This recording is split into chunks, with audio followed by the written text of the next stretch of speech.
The new nonprofit group We Get Around offers San Diego County adults who are age 60 or older help in making the transition from driving to using the trolley and buses.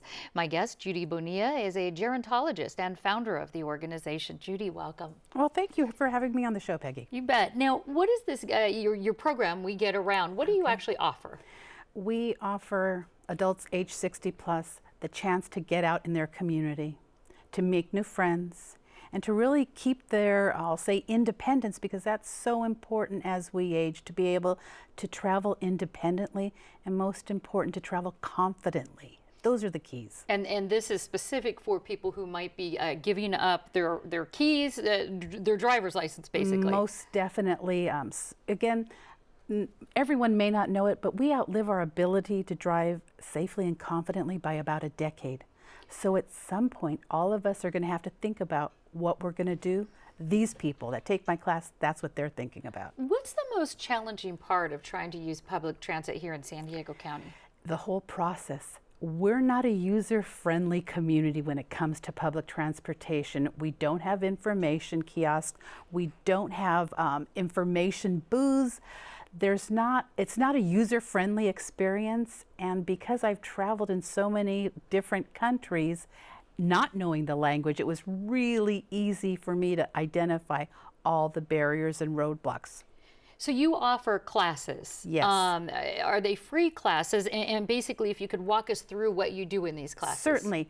Right now, I've been fortunate. I'm a fellow with Hispanics in Philanthropy, so they've underwritten my costs this last year. So that's been great. Going forward, I'm going to have to use a fee-paid model until I can get some grant funding, and also looking at a Kickstarter campaign so I can defray the cost. What it looks like, I have a brief orientation with my students before they even take the classes, because most people don't know that there's not public facilities at transit stops. So no bathrooms. So no bathrooms. Okay, so a class, typically you sort of give them the overview, and then do you also go over schedules and that sort of thing? And that's what we do in a weekly class. We meet together at a predetermined trolley station. I have a brief orientation about, we know where we're going. Say, for instance, a trip to Coronado. Some of my students haven't been there in 20 years because it's too far to drive. So we have a brief meeting at the Grossmont Transit Center.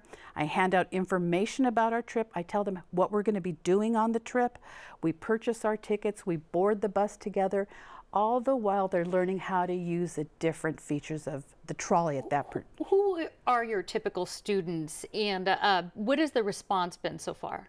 Oh, my students are, I want to say, in their mid-70s and are starting to decrease their driving. They might be doing that 10-mile radius around their home, not much more than that. And my students are pretty much people who've always traveled and who want to travel, or they might be someone who's coming perhaps after the death of a spouse, who realizes they might be getting socially isolated. So they want to use this public transit. Do your classes also offer help to those who might have special needs, like visually impaired and/or people that are immobile? Most definitely. A lot of my students have macular degeneration, which is one of the primary reasons people give up driving.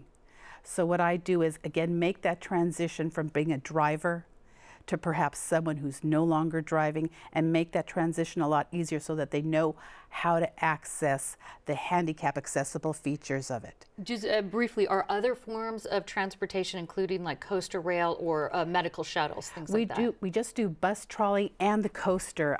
Again, the medical area is, again, something that's usually handled by another organization. Sure. What's the best way to approach the subject of, let's say, a family member needing to give up their driver's license? Yeah. Well, if you're an adult child out there, you want to have a plan. You want to know your parents' community resources, and those are really just some phone calls to make to the city, to your local city, to find out what senior transportation options are out there. Because there's a volunteer taxi program in most cities.